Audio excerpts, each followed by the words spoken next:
motel sign still blinked. One room still had a light on. And the parking lot hadn't seen a car in 11 years. Dana Mercer pulled her '91 Civic off Route 17 at 2 a.m. because the rain was coming down so hard she couldn't see the hood of her own car. The motel, the Piney Rest, sat back from the highway like something that had given up on being found. Half the letters on the marquee had fallen off. The pool was a black rectangle full of leaves and standing water.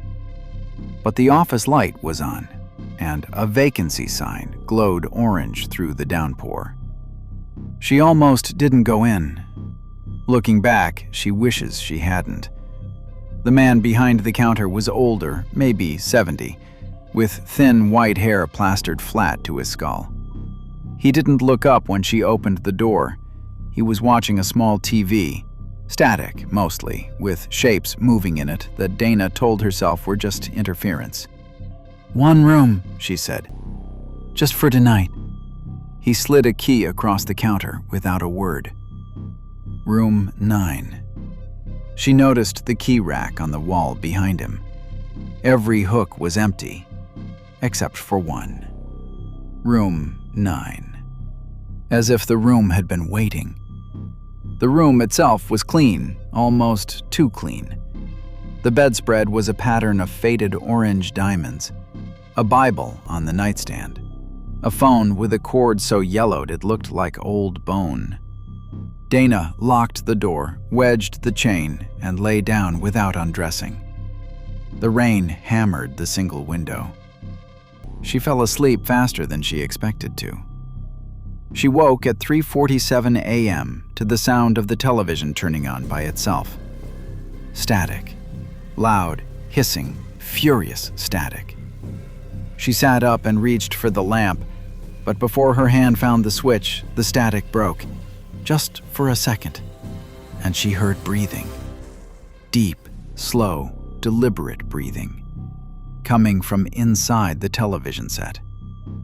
She crossed the room and hit the power button. The screen went dark. She stood there, heart slamming against her ribs, listening to the rain. Then, from the wall, from the other side of the thin drywall that separated her room from room 8, she heard a knock. 3 times. Slow. Patient. She didn't answer. She didn't move. She told herself it was another guest, even though the parking lot had been empty. The knocking stopped. She backed toward the bed, keeping her eyes on the wall. Then the phone rang. She stared at it for 4 full rings before she picked it up. "Hello?" Nothing at first. Then that breathing again. The same rhythm she'd heard from the TV. Slow, in and out. And behind it, barely audible, the sound of wet footsteps on carpet, moving toward her door from outside, getting closer. Dana grabbed her keys and her purse and went out the window. She didn't stop to check out. She drove until the sun came up, her wipers on full, her hands shaking on the wheel. 3 weeks later, she looked up the Piney Rest out of morbid curiosity. She found a local newspaper archive, a small piece from 1981. The motel had closed after a guest was found in room 9.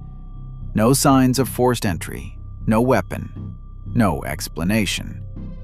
The article used the word undisturbed 4 times. What she couldn't shake, what still keeps her awake on rainy nights, was the last detail she'd noticed as she climbed back through the office door to return her key in the morning. She hadn't. She'd kept it in her panic. But when she got home and emptied her purse, the room 9 key was gone. In its place was a different key. Older, heavier. The number filed off. She threw it in the river. She never went back to Route 17. And she never stayed in a motel room again. Not once for the rest of her life.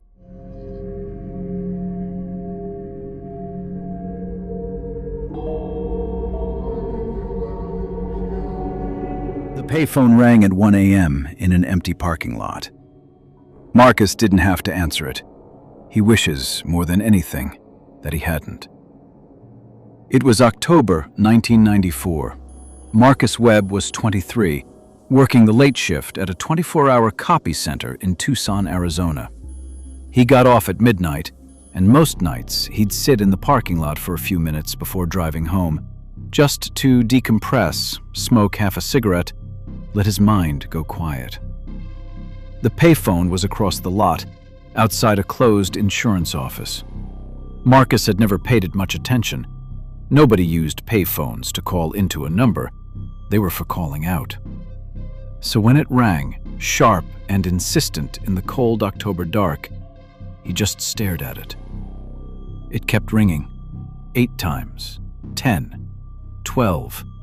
No one else was in the lot, no cars on the street, just Marcus, his half-smoked cigarette, and that phone screaming into the silence. He answered it. Of course he did. Hello? His voice came out smaller than he meant it to. A woman, crying, no, whispering and crying at the same time, the two sounds tangled together. Please, she said. Please, I need you to listen. I don't have much time. Marcus leaned against the wall of the insurance office. Who is this? Are you okay? My name is Carol. I'm at the house on Brennan Road, the one with the blue mailbox. You have to call someone. Call the police. You have to tell them. A sound in the background then. Something heavy moving. Footsteps on stairs. Carol's voice dropped so low he could barely hear her. He doesn't know I'm on the phone. Please. 4412 Brennan Road. Please hurry. The line went dead. Marcus stood there with the receiver in his hand, breathing in the smell of cigarette smoke and motor oil and night air. He thought about it for 10 full seconds. Then he went inside, found a phone book behind the copy center counter, and called the Tucson PD non-emergency line. He told them everything. The officer on the line took down 4412 Brennan Road and said someone would check on it. Probably a prank, she said. But they'd check. Marcus drove home. He didn't sleep much. The next morning, before his shift, he called the police station and asked if anyone had followed up on 4412 Brennan Road. There was a long pause on the line. Then the desk officer said he'd transfer Marcus to a detective. The detective's name was Ruiz. His voice was careful, measured, the voice of a man choosing his words very slowly. He confirmed that officers had been dispatched to the address the previous night. They had found a woman there. She was safe. She'd been in a difficult situation, and the officers had been able to help her. Your call may have made a difference, Detective Ruiz said. I want to ask you a few questions, if that's okay. Starting with, can you tell me exactly what time you received that call? Marcus said 1:07 a.m. He remembered because he'd checked his watch when the phone started ringing. Another pause, longer this time. Marcus could hear papers moving, a muffled voice in the background of the detective's office. Mr. Webb, Ruiz finally said. The payphone at that copy center location on Speedway. We checked it this morning. A breath. That phone has been out of service since August. The line was cut. It's physically incapable of receiving incoming calls. Marcus sat in his car in the parking lot for a long time. He looked at the payphone across the lot. The handset he'd held the night before. The cord that connected it to a box connected to nothing. He never figured out how Carol found that number. He never found out who she was. Ruiz wouldn't say more. But sometimes, on cold October nights, he still parks in that lot. He sits with his window down and listens. The phone hasn't rung again. But sometimes, just before he drives away, he's almost sure he can hear it, breathing.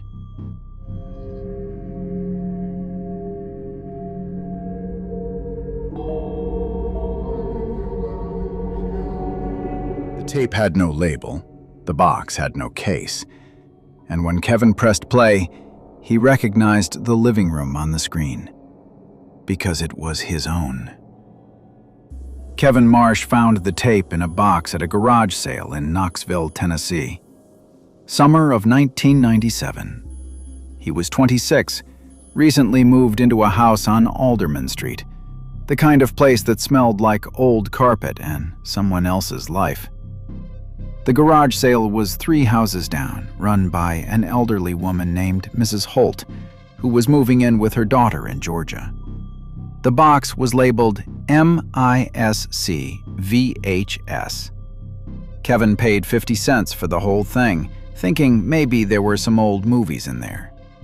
There were 6 tapes with handwritten labels: Christmas '88, Kyle's birthday, Lake Trip, Summer Barbecue, Vacation '91, Easter.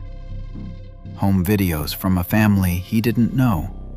Ordinary stuff. The 7th tape had no label.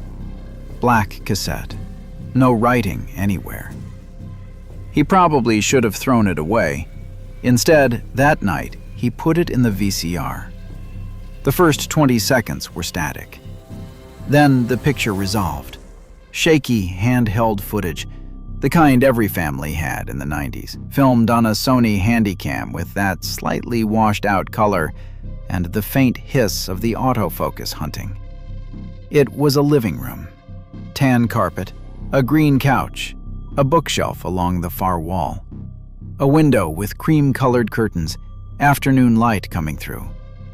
Kevin's living room. He sat up straight. He recognized the exact angle. The camera must have been positioned near the front hallway, pointing toward the couch. The couch he'd bought secondhand 2 months ago. The bookshelf he'd put up himself. The curtains that had come with the house. In the video, no one was home. The room sat empty, perfectly still. The camera didn't pan. It just held on the room, watching it. For 6 minutes and 43 seconds, nothing happened. Kevin fast-forwarded. More empty room. He let it play at the end, the last 30 seconds, and that was when the front door in the video opened. A figure stepped in from outside, backlit by the doorway light, face impossible to see. They walked slowly into the room, straight toward the camera, and stopped maybe 4 feet from the lens. Just stood there, looking. The tape ended in static. Kevin rewound it, watched it again. The quality was too poor to make out any features. The figure was adult height, slim build, dark clothing, standing there, staring into the camera for the last 11 seconds of tape. He told himself it was from a previous tenant, maybe a prank.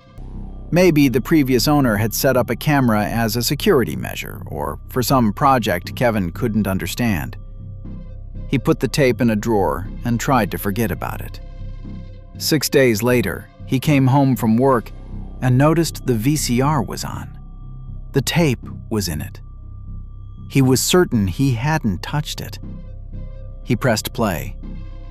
The static, the living room, the empty couch, the cream curtains. And this time, maybe 4 minutes in, movement in the background. Behind the couch, near the bookshelf. A shape, low to the ground, moving very slowly toward the camera.